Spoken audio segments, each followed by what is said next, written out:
ఆ ముఖ్యమంత్రిగా రాష్ట్రం పరువు తీస్తుండ బాధ కలిగేది ఏంటంటే మొన్న మీరు టీవీలో చూసి ఉంటారు దేవాదుల ఏ బేసిన్లు ఉంది అంటుండు రైతులు అడిగితే చెప్తాడు దేవాదుల గోదావరి నది మీద ఉందని స్కూల్ పిల్లలు చెప్తాడు బనకచెర్ల మీద గింత యుద్ధం చేస్తున్నాం ఒక దిక్కు బనకచెర్ల నీళ్లు చంద్రబాబు తీసుకుపోతా అంటే మాకు అన్యాయం అవుతుందా బనకచెర్లను ఆపాలని రాష్ట్రం అంతా నిలబెట్టుంది తెలంగాణ రైతులు ఈయన అడుగుతుండే అమాయకంగా బనకచెర్ల ఏ బేసిన్లు ఉంటది ఆడుంటది నువ్వు ఇప్పుడు 3 నెలలకెళ్ళి లొల్లి నడుస్తుంది బనకచెర్ల ఆపాలని కొట్లాడుతుంటే ఈ రాష్ట్ర ముఖ్యమంత్రివి నీకు బనకచెర్ల యాడుందో తెలియదంటే నీ నిజాయితీ ఎంత నీ చిత్తశుద్ధి ఎంత ఈ రైతుల పట్ల ఈ రాష్ట్రం పట్ల నీకున్న కమిట్మెంట్ ఏందో అనుమానం కలుగుతా ఉన్నది చూడలేదా మీరు అట్లా నల్లమల యాడుంది అంటాడు నేను నల్లమలలో ఉట్టిన అంటాడు నల్లమల యాడుంటాడు అంటాడు అంతా అదెందుకు రైతుల గురించి మొన్న అడిగిపోయిండు ఏది వ్యవసాయ విశ్వవిద్యాలయం పోయిండు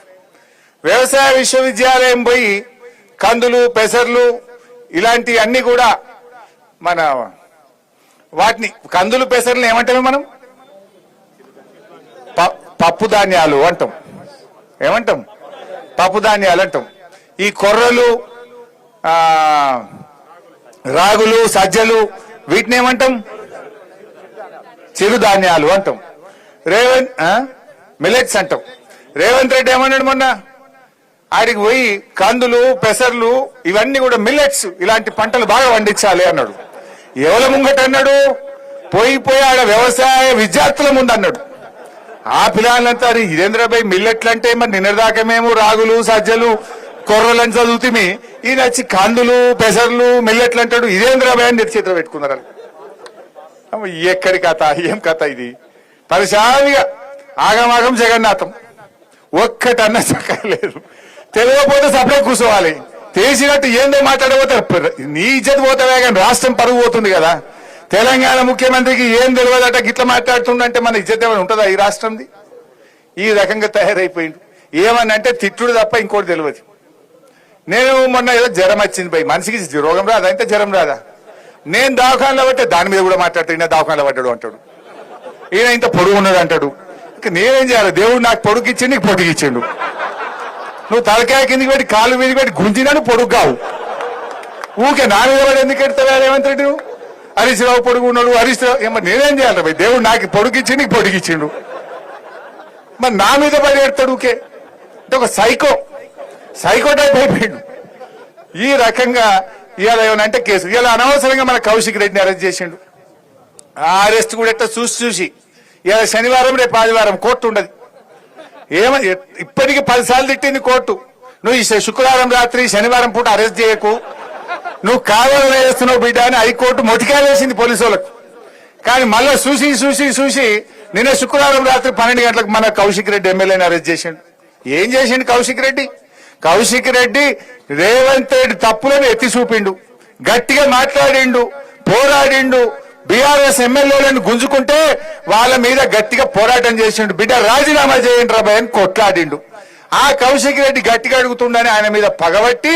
నిన్న రాత్రి 12 గంటలకు దొంగ కేసు పెట్టి ఫాల్తు కేసుల అన్యాయమైన సెక్షన్లు నాన్ బెయిలబుల్ సెక్షన్లు పెట్టి ఇవాళ ఆయనను అరెస్ట్ చేసి జైల్లో పెట్టిండు ఏమైనా మర్డర్ చేసిండా ఎవరినైనా చంపిండా ఏమైనా మోసం చేసిండా ఇవాళ ఒక ఫాల్తు కేసులో అక్రమ కేసులో ఇరికిచ్చి ఇవాళ ఆయనను జైల్లో పెట్టే ప్రయత్నం చేస్తాడు మొన్న మన కేటీఆర్ గారిని రాష్ట్రం యొక్క గౌరవం పెంచితే రాష్ట్రం ప్రతిష్ట పెంచితే ఈ కార్ రేసింగ్ ప్రపంచమంతా హైదరాబాద్ దిక్కు చూసేట్టు కేటీఆర్ చేస్తే ఆయన మీద కేసు పెట్టి సతాయించే కార్యక్రమం చేస్తుంటాడు కేసీఆర్ ను కమిషన్ ముందుకు పిలిపిస్తుంటాడు ఇంక తప్ప ఇంకో పని రాదా నీకు పాలన లేదు ఎంతసేపు ప్రతిపక్షాల మీద పగబట్టుడు కేసులు పెట్టుడు రైతులను జైలు వేసుడు రైతులకు బేడీలు పెట్టుడు ఇది తప్ప నువ్వు చేసిన ఒక మంచి పని ఏమైనా ఉందా అందాల పోటీలను పెట్టినావు అసలు ఈ ఒక విషయం తెలవాలి మీకు ఈ కార్ రేసింగ్ ఏమో అన్ని రాష్ట్రాలు పోటీ పడ్డాయి మహారాష్ట్ర ముఖ్యమంత్రి షిండే అరే ఇది మా బాంబేలో పెట్టాం ఈ కార్ రేసింగ్ మా దగ్గరికే రావాలని ఆయన అడిగిండు గుజరాత్ ముఖ్యమంత్రి మా దగ్గర రావాలని అడిగిండు బెంగళూరు ముఖ్యమంత్రి మా దగ్గర రావాలని అడిగిండు అందరినీ కాదని పోటీ పడి కేటీఆర్ గారు దాన్ని హైదరాబాద్ కు తెచ్చిండు ఈ అందాల పోటీ ఎవడు మాకొద్దన్నాడు ఇది మేం చేయమంటే మేం చేయమంటే ఎవరు చేయమంటే రేవంత్ రెడ్డి దిక్కైంది. దాన్ని తెచ్చి నేనేందో ఉద్ధరిస్తా అంటే మొత్తం ఇజ్జత్ మానం పోయింది రాష్ట్రంది. ఏమైందో మీకు తెలుసు కదా. దాని ఏదో దాచిపెట్టుండు. దాని మీద 3 మహిళా పోలీస్ అధికారులతో కమిటీ చేసిండ్రు. సీసీ ఫుటేజ్ అంతా ఎత్తికిండ్రు. రేవంత్ రెడ్డి చుట్టూ ఉండే 2 నాయకులే ఆ మిస్ ఇంగ్లాండ్ పట్ల మిస్బిహేవ్ చేస్తే ఆమె తిట్టి పోటీలో నుంచి విరమించుకొని ఇంగ్లాండ్ కి వెళ్లిపోవడం. ఈ రాష్ట్రం పరువు తీసిండు రేవంత్ రెడ్డి, దేశం పరువు తీసిండు ఇవాళ రేవంత్ రెడ్డి గారు. నువ్వు చేసిన ఉద్దారకం ఏంటంటే ఇజ్జత్ తీసుడు తప్ప చేసింది ఏం లేదు. మిల్లెట్స్ కు పప్పు ధాన్యాలకు తేడా తెలియదు, దేవాలయ ఏ బేసిన్ లో ఉందో తెలియదు, అందాల పోటీలు పెట్టి ఇట్లా ఇజ్జత్ తీస్తేవి. ఏంది నువ్వు చేసింది? ఇవన్నీ కూడా మనకు తెలుస్తలేవా? కానీ ఇక్కడ ఒక్కటి మాత్రం అర్థమైంది. నిన్న మొన్న ఈ రాష్ట్రంలో ఏ సర్వేలు చూసినా కూడా అందరూ మళ్ళా కేసీఆర్ రావాలి, గాయననే మంచిగా ఉన్నాడు అనేటువంటి మాట వచ్చింది. రేవంత్ రెడ్డి కూడా చెప్పకనే చెప్తాడు. నిన్న ఢిల్లీలో ఏదో చిట్ చాట్ పెట్టిండు. అందులో అంటాడు, బీఆర్ఎస్ ఎక్కడుంది భయ్ అంటాడు. బీఆర్ఎస్ పైన అయిపోయింది అంటాడు. బీఆర్ఎస్ లేనే లేదు అంటాడు. కానీ కళ్ళు మూస్తే కేసీఆర్ యాదికత్తాడు, కళ్ళు తెరిస్తే కేసీఆర్ యాదికత్తాడు. అసలు రేవంత్ రెడ్డి మైకి ముంగ నిలబడితే కేసీఆర్ ముచ్చట తీయకుండా ఉపన్యాసం ఉంటుందా? బీఆర్ఎస్ లో దలవకుండా ఆయన మాట మాట్లాడతాడా? మరి అయిపోయిందంటే ఎందుకు ఊకెదలుతున్నాను? ఎందుకు నీకు అంత భయం పట్టుకున్నది? ఆయనకు తెలుసు ఖచ్చితంగా మళ్ళా వచ్చేది గులాబీ జెండే బీఆర్ఎస్ పార్టీ అని ఆయనకు అర్థమైంది. ఆయన మనం తిట్టకుండా ఎప్పుడైనా మాట్లాడతాడా?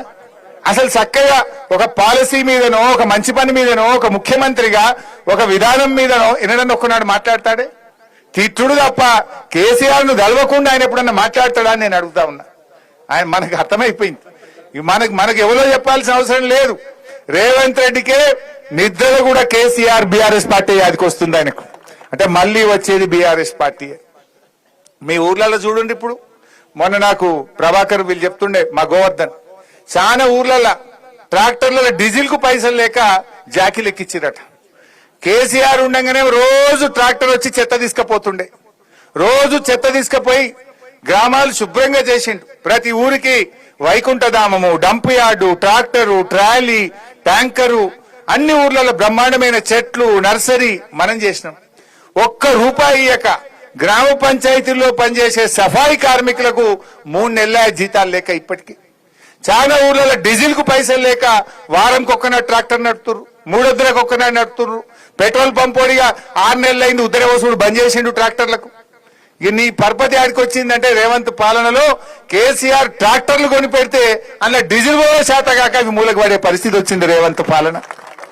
ఈ రకమైన పరిస్థితి వచ్చింది. సరే, ఏది ఏమైనా అన్ని అర్థమైనాయి ప్రజలకు. ఎందుకంటే కేసీఆర్ చేయగలిగింది ఎట్లా, నువ్వు చేయలేకపోతున్నావు ఎట్లా?